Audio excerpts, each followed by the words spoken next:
Assalamualaikum warahmatullahi wabarakatuh. Kembali ke channel saya Edi Surya Negara.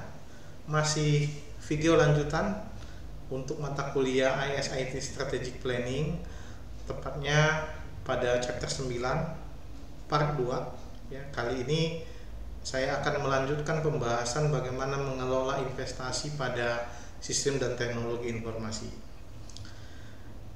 Part 2 ini saya mulai dari bagaimana menjustifikasi sebuah investasi pada bidang teknologi. Ya tentu teman-teman sekalian, ya teman-teman mahasiswa, Bapak Ibu, tadi di video sebelumnya saya sudah menjelaskan portofolio aplikasi yang menjadi rujukan atau strategi kita di dalam menghitung atau mengevaluasi kebutuhan-kebutuhan teknologi, termasuk kebutuhan aplikasi, kebutuhan sistem, dan kebutuhan teknologi informasinya. Bahwa kita sudah menetapkan portofolio aplikasi yang dibutuhkan berdasarkan strategic application, high potential application, dan key operational application serta support application.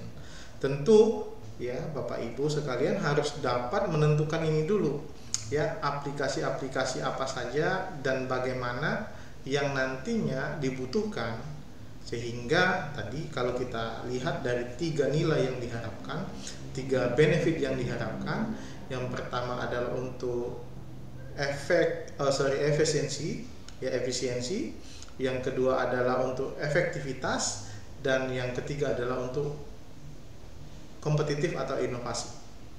Jadi Bapak Ibu harus dapat mendudukkan dan memposisikan aplikasi-aplikasi ini berdasarkan portofolionya. Kemudian setelah portofolio aplikasi ini ditetapkan, ya, langkah berikutnya yang harus kita lakukan adalah menetapkan prioritas. Tentu penetapan prioritas aplikasi ini akan berhubungan kepada strategi perusahaan. Ya, kenapa? Ya karena perusahaan juga akan menjalankan dan mengeksekusi setiap programnya untuk dapat mendapatkan keuntungan-keuntungan yang diharapkan. Ya, bersamaan dengan itu, tentunya investasi yang dilakukan, ya, tadi saya sudah sampaikan di awal sekali bahwa investasi sistem dan teknologi informasi bagi perusahaan ini tidak murah, ya, biayanya cukup mahal. Tentu ini perlu kita kelola, ya, tentu perlu kita berikan bobot atau prioritas aplikasi apa untuk mensupport apa yang perlu kita dahulukan. Apakah high potensial dulu atau key operational aplikasi dulu, sehingga nanti ya benefit-benefit yang tadi disampaikan itu bisa didapatkan dan terukur. Nah, kalau kita kembali kepada slide, ya, di sini sudah disampaikan bahwa aplikasi strategik itu adalah enable achievement of business objective, ya, yang didapatkan dari critical success factor analysis. Tentu ini akan menjadi aplikasi-aplikasi yang strategik. Kemudian pada aplikasi high potential, research and development project, ya, untuk mengeksplor potensial value apa saja, sehingga nanti aplikasi-aplikasi yang memungkinkan akan mendapatkan, ya, keuntungan lebih dari proses-proses yang ada itu bisa kita kembangkan atau kita adakan. Nah, tentu ini menjadi pertimbangan-pertimbangan dan faktor yang perlu Bapak Ibu hitung. Kemudian untuk key operational dan support ini biasanya yang diharapkan adalah yang impact-nya atau benefit impact-nya langsung kepada peningkatan cost, ya, yang ukurannya adalah tadi keuangan. Ukurannya adalah berapa laba, ya, berapa untung yang didapatkan. Ya, berbeda dengan strategik dan high potential. Ya, ini menjadi dasar justifikasi investasi ya yang perlu Bapak Ibu perhitungkan.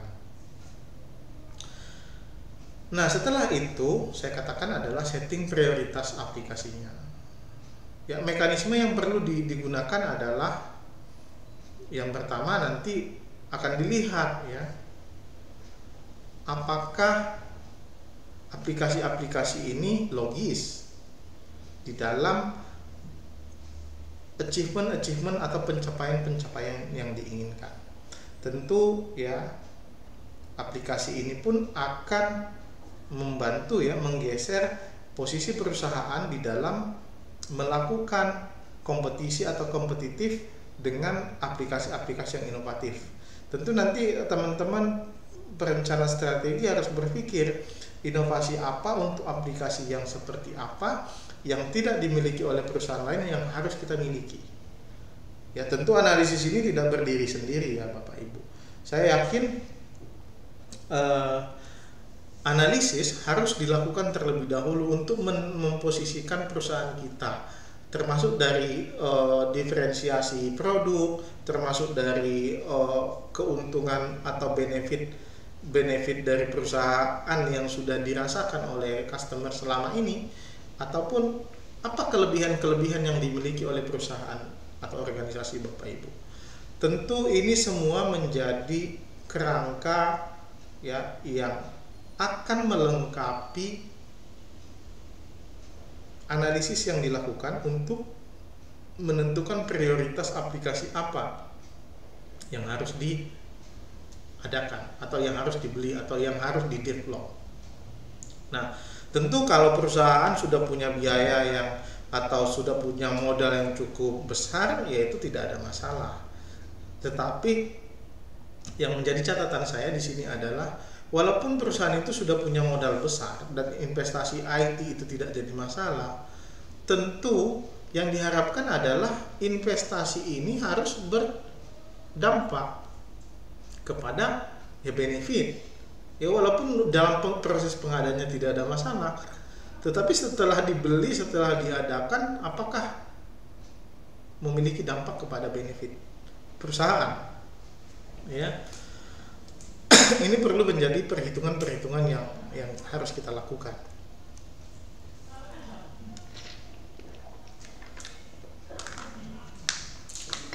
Nah, kemudian perlu ditetapkan ya dalam jangka pendek untuk menggunakan sumber daya terbaik sehingga waktu tunggu akuisisi aplikasi ini atau sistem ini atau teknologi ini bisa lebih maksimal. Nah, ada 3 faktor ya asesmen prioritas yang dapat kita lakukan. Yang pertama, apa yang paling penting dulu ya. Apa manfaat besar yang dapat diidentifikasi dalam sebuah proses bisnis organisasi. Tentu mana yang paling penting itu akan menjadi prioritas pertama. Nah, yang kedua, apa yang paling mampu dilakukan ya berdasarkan sumber daya yang tersedia. Ya. Ini sangat menarik ya Bapak Ibu. Ya, walaupun katakanlah perusahaan punya modal, punya biaya untuk membeli atau mengadakan sebuah sistem atau teknologi. Tentu yang perlu diperhatikan juga adalah sumber daya manusia yang akan mengoperasionalkan sistem ini dan bagaimana sistem ini bisa related dengan proses organisasi itu berjalan. Ya, tentu sumber daya baik itu sumber daya manusia ataupun kesiapan dari organisasi akan menjadi salah satu faktor untuk menghitung prioritas. Ya, jadi jangan lupa ya, cek dulu apakah kita mampu. Ya, kalau kita tidak mampu, siapa yang akan mampu untuk mengeksekusi atau menjalankan sistem ini nantinya. Ini perlu dihitung. Nah, kemudian apa yang mungkin berhasil ya berdasarkan risiko kegagalan investasi. Jadi kemungkinan apabila menjalankan sistem ini tingkat keberhasilannya seperti apa.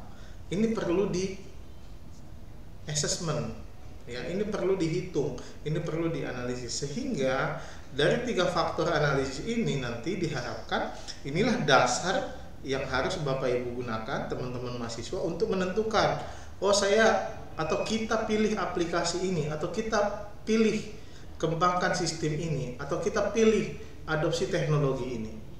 Semua harus punya dasar. Tentunya ini dari sisi kebutuhan organisasi. Nanti belum lagi kalau kita bisa melihat atau mengukur tingkat keberhasilan implementasi yang sebelum-sebelumnya, itu akan menjadikan analisisnya lebih kompleks lagi.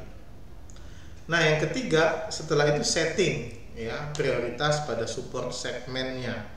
Ya, yang pertama setting prioritas pada support segmen yang tidak begitu sulit, ya. Kemudian nanti ini akan secara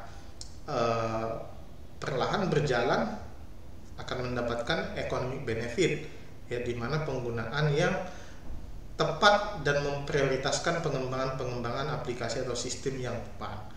Sehingga kalau ini sudah jalan, ya, pada support sistemnya, otomatis perputaran bisnisnya akan berjalan. Jangan sampai nanti pada saat kita melakukan setting prioritas, yang kita prioritaskan adalah aplikasi-aplikasi yang sebenarnya ini belum perlu saat ini, ya. Ini menarik sekali, ya. Banyak terjadi teman-teman perencana strategis ISIT di perusahaan, mimpinya itu terlalu jauh, ya, mimpinya itu terlalu tinggi, sehingga tidak membumi kepada melihat kenyataan bahwa organisasi kita saat ini sudah bagaimana, ya. Apakah organisasi kita saat ini sudah memiliki sumber daya yang mumpuni? Apakah kita sudah yakin tingkat keberhasilan dari implementasi sistem atau aplikasi teknologi yang ada? Kita perlu belajar dari studi kasus yang sudah pernah mengimplementasikannya, harusnya, ya, harusnya seperti itu. Kita tidak dalam konteks coba-coba lagi, ya, sehingga nanti kita akan tahu, oh ini penting, oh ini tidak. Nah, itu teman-teman. Kemudian pada strategic segmen, ya, kita perlu memberikan prioritas aplikasi yang berkontribusi, ya, pada pencapaian bisnis dari sisi resource prosesnya, sehingga nanti hal-hal lain atau strategik lain yang perlu diimplementasikan itu menjadi bagian dari prioritas ini. Nah, apakah prioritas pada strategic segmen langsung berimpact kepada benefit secara keuangan? Ya, belum tentu tidak, karena ini adalah jangka panjang. Ya, jadi ini teman-teman yang perlu perhatikan, ya, mana yang harus jangka pendek, mana yang harus jangka panjang. Nah, sehingga kita perlu memberikan pembobotan, ya. Kalau kita menggunakan critical success factor pada setiap kontribusi dari aplikasi, teman-teman sekalian perlu fair, ya, memberikan penilaian. Katakanlah, ya, kita memberikan level high, medium, dan low dari sisi kontribusinya kepada perusahaan. Ini rumus yang dapat digunakan, ya, seberapa strategik atau seberapa prioritas sebuah sistem, aplikasi, atau teknologi itu harus diimplementasikan di organisasi. Jadi yang pertama, setting objektifnya dulu. Ini untuk menentukan prioritas, ya. Setting objektif A, B, C, D, E, seterusnya, berikan total, mana yang high, medium, low, dan seterusnya. Kita kasih ukuran, katakanlah high itu kita kasih nilai 3, medium kita kasih nilai 2, low kita kasih nilai 1. Ya, setiap critical success factor diberikan bobot atau nilai. Nanti tinggal total, ya, mana yang lebih prioritas, ya, ini yang bisa digunakan. Nah, kemudian pada prioritas key operasional juga sebenarnya konsepnya sama saja. Ya, argumennya adalah finansial, ya, karena tadi saya katakan support dan key operasional menjadi ya segmen ataupun portofolio yang harus bisa terukur benefitnya secara langsung. Ya, critical success factor, ya, raise to current business dan infrastruktur improvement. Ini menjadi argumen-argumen saat kita men-set up prioritas pada key operational segment. Oke. Pada saat kita men-setting prioritas pada high potential segment, ada hal-hal yang perlu kita lihat adalah impact yang cukup banyak ya pada critical success factor, sehingga ini menjadi lebih jelas ya, karena urusannya adalah nanti bagaimana kita akan melakukan pengembangan ya, riset development dari berbagai elemen atau sumber, sehingga ya dari high potential segment ini juga akan melahirkan rekomendasi-rekomendasi yang baru atau sistem-sistem yang ingin diadakan untuk berkompetitif ya. Katakanlah kita ingin mencari sebuah sistem yang akan kita gunakan untuk kompetitif, tentu ini adalah inovasi. Tentu ini adalah inovasi.